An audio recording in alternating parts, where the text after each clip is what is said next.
Sou uma filha em tempo integral largada em casa, e sem querer, fui parar num jogo de terror. Só que a primeira fase era justamente a minha casa.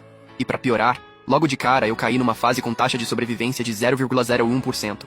Mesmo assim, eu cumprimentei toda animada a criatura com a cesta de compras, brinquei com a menininha que pulava corda com tripas, e quando vi o chefão com um facão de 5 metros, corri pra abraçar ele igual a um cachorrinho feliz. Quando viram isso, os espectadores da live explodiram. Era a primeira vez que viam uma novata tão insana assim, até virando parente de criatura. Pera aí, quem ela tá chamando de mãe? Aquilo era o chefão final, ele tá comendo uma mão humana. Só que pra mim, meu pai era do lado da minha mãe, roendo o pé de galinha que a tia tinha dado. Que chefão? Que mão humana! Bem-vindos à fase de nível S do Condomínio Felicidade. Sobreviva por 3 dias nesta fase para concluir. Interpretem bem seus papéis e sejam bons filhos do papai e da mamãe. Número inicial de jogadores: 10. Eu ouvi a voz do sistema no meu ouvido com a cara mais perdida do mundo. Um segundo antes eu tava em casa jogando baralho com meus avós, e no seguinte virei jogadora de jogo de terror? Como filha minha maior missão na vida é ficar em casa e dar apoio emocional pra família. Não é que eu nunca tenha pensado em vencer na vida, mas peguei 50 mil da minha mesada pra empreender e acabei voltando pra... Minha mãe soltou um suspiro. Filha, ficar em casa já é a sua maior contribuição. E agora eu ainda fui escolhida por um jogo de terror. Eu, toda frágil, tava ferrada. Deitei no chão em silêncio e fiquei girando, chorando, usando a cabeça como eixo. Pai, mãe, vó, eu tô ferrada. Lembrem de queimar bastante dinheiro de papel pra mim. O cara tatuado agarrou o porteiro pelo colarinho e rosnou. Que palhaçada é essa? Vocês soltam um anúncio qualquer dizendo que isso aqui é jogo de terror e acham que alguém vai acreditar. Eu sou o chefão da gangue Dragão Azul. Se me derem aí uns 100 mil ou 80 mil de indenização, eu deixo isso pra lá. No meio da multidão, um cara com cara de executivo correu pra impedir, mas já era tarde. O porteiro abriu a boca e mordeu o tatuado ao meio. O cara nem teve tempo de gritar antes de ser engolido inteiro. Várias pessoas desabaram no chão de medo e finalmente acreditaram no anúncio. O executivo que tinha acabado de falar se apresentou como jogador veterano. Ele já tinha passado por 5 mundos de fase. Só quem conclui 10 fases consegue voltar pro mundo real. Cada pessoa carrega uma placa de identidade, e a nossa missão nessa vez é interpretar direito o papel sorteado e sobreviver por 3 dias. Nessa hora, o chat começou a ficar agitado. Ferrou. Fase S com esse tanto de novato, e a taxa de sobrevivência é só de 0,01%. Uma novata tão sem noção assim eu nunca vi. A garota deitou no chão e ficou rolando de medo. Pera, o que ela tá fazendo? Eu já tinha chorado até cansar. Então me levantei do chão pronta pra encarar a morte. Só que o condomínio na minha frente era familiar demais. Não era a minha casa? O porteiro até acenou todo sorridente pra mim. Ô Xiaowen, por que você não ficou em casa fazendo companhia pra sua avó? Eu, totalmente sem entender nada, tirei minha placa de identidade.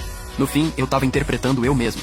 Os jogadores decoraram suas identidades e foram seguindo o executivo pra dentro, enquanto o porteiro conferia os nomes e liberava um por um. Vocês jovens podem até trabalhar demais, mas não podem esquecer de fazer companhia pra família. Olha eu aqui. De todo mundo só lembro da Xiaowen. Ninguém se compara a ela. Todo dia fica em casa cuidando dos mais velhos. Que menina mais filial. Eu dei um sorriso meio amargo. No condomínio, eu era famosa por viver enfiada em casa. Ninguém achava ruim eu não trabalhar e viver às custas da família. Pelo contrário, muita gente até invejava meus pais por poderem ter a filha por perto todos os dias. O porteiro folheou o caderninho bem devagar e encarou fixamente um loirinho tremendo de medo. Qual é o seu nome? E como seus pais se chamam? O loiro respondeu no impulso com o nome verdadeiro. Quando percebeu e tentou corrigir, já era tarde. O corpo do porteiro inflou num instante e virou uma criatura de 2 andares de altura. Ele levantou o loiro com uma mão e antes que o garoto pudesse se explicar, o esmagou nas garras. Enquanto isso, repetia sem parar. Ele tá mentindo! Ele não é deste condomínio! Não pode entrar! Sangue e carne espirraram pra todo lado. Os jogadores mais medrosos chegaram a fazer xixi nas calças. O resto, que ainda não tinha entrado, ficou checando a própria placa de identidade várias vezes, morrendo de medo de terminar igual ao loiro. Só que eu, vendo aquela cena, não fiquei com medo. Pelo contrário, senti um aperto estranho no peito. Depois de voltar ao normal, o porteiro continuou conferindo os jogadores como se nada tivesse acontecido. Quando chegou a minha vez, só acenou pra eu entrar. Xiaowen, para de palhaçada! Nesse condomínio inteiro? Quem é que não te conhece? Quando todo mundo finalmente conseguiu entrar em segurança, soltamos um baita suspiro de alívio. Aí o Wang olhou pra geral e disse: Tá vendo? A gente não pode errar em absolutamente nada. A partir de agora, nós somos as pessoas da placa de identidade. Vocês viram o fim daquele cara. O executivo fez uma pausa e depois me olhou desconfiado. Por que o porteiro tratou só você de forma diferente? E ainda te elogiou? Com a maior cara de inocente, eu mostrei minha placa de identidade. Talvez porque minha profissão seja filha em tempo integral. O executivo assentiu, parecendo acreditar. Acho que aqui ninguém tem mais experiência do que eu. Então, eu vou liderar o grupo. Podem me chamar de Irmão Wang. Se vocês me ouvirem, eu garanto que tiro todo mundo dessa fase. Mas eu já não tava me aguentando mais.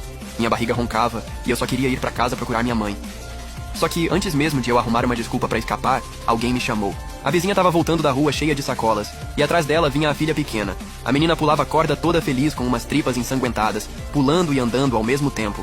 Zau, Zau, ainda bem que você tá aqui. Me ajuda a carregar uma cesta, assim eu não preciso levar até a sua casa. A tia era super próxima da nossa família.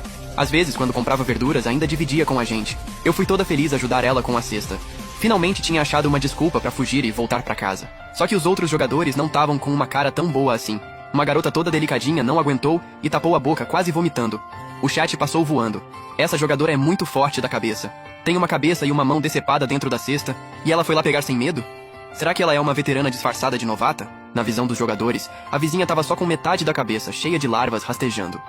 A pele da Gia Gia estava toda marcada por queimaduras, e metade do rostinho delicado mostrava o osso branco por baixo. A Gia Gia veio correndo toda feliz, puxou minha mão, abaixou minha cabeça e me deu um beijão estalado.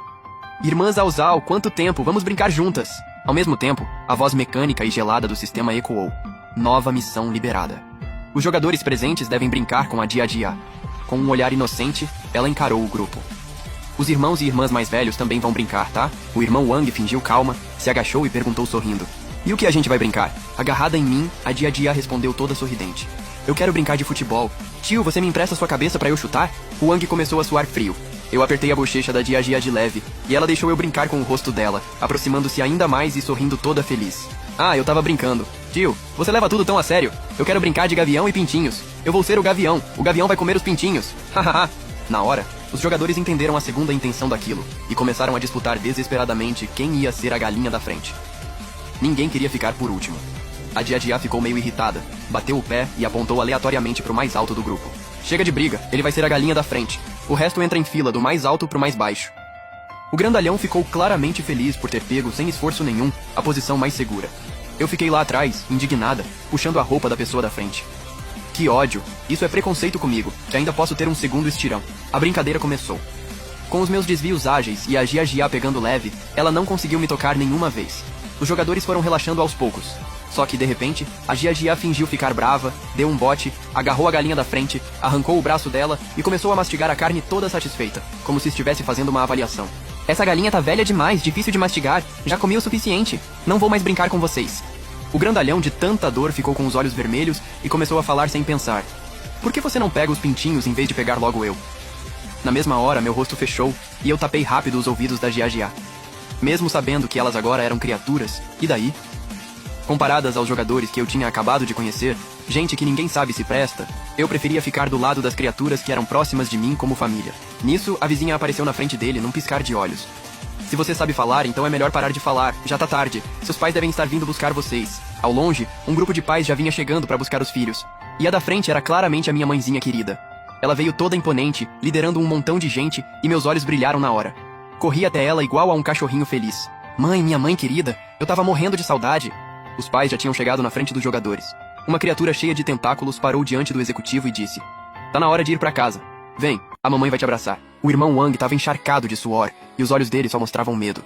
Os pais dos outros jogadores eram variados. Alguns eram criaturas assustadoras, como a mãe do executivo, mas outros pareciam normais, como a minha mãe. Uma mulher magrinha abraçou a garota de leve e perguntou num tom doce: Filha, o que você quer comer hoje? A menina ficou dura de medo, com receio de que aquela mãe aparentemente normal virasse uma criatura do nada. Eu, por outro lado, me joguei nos braços da minha mãe, ainda segurando o pé de galinha apimentado que a vizinha tinha acabado de me enfiar na mão, e fui mastigando enquanto perguntava: Mãe, o que vai ter pra jantar? Tô com fome. Minha mãe me puxou de pé pelo braço e deu um tapinha nas minhas costas. Fica direita. Já tá desse tamanho todo e ainda fica de manha. O grandalhão foi levantado por uma criatura de 3 metros que o sacudiu no ar. Filho, por que você não fala quando me vê? Tá insatisfeito comigo? Só que ele tinha acabado de perder a língua, e agora nem conseguia se explicar. Só podia tentar gesticular desesperadamente. A criatura surtou do nada e esmagou ele numa massa de carne e sangue. Meu filho adora falar. Se você não fala, então com certeza não é meu filho. A garota delicadinha ficou pálida, com os lábios brancos, olhando com terror pro novo pai monstruoso. Ela lançou um olhar invejoso pros jogadores que tinham pais normais, e tremendo, estendeu a mão pra segurar a mão do pai. Nessa hora, o chat apareceu de novo. Sério? Aquela jogadora é íntima assim mesmo? Correu direto chamando de mãe. E aquele grandalhão, se não tivesse falado merda, como iam arrancar a língua dele? Ou seja, foi tudo merecido. Pera, o que a novata tá mastigando? Aquilo não é uma mão humana? Será que ela foi contaminada pelas criaturas? O executivo viu eu mastigando alguma coisa como se nada tivesse acontecido. Quando olhou direito, os olhos quase saltaram, mas ele virou o rosto em silêncio e não falou nada.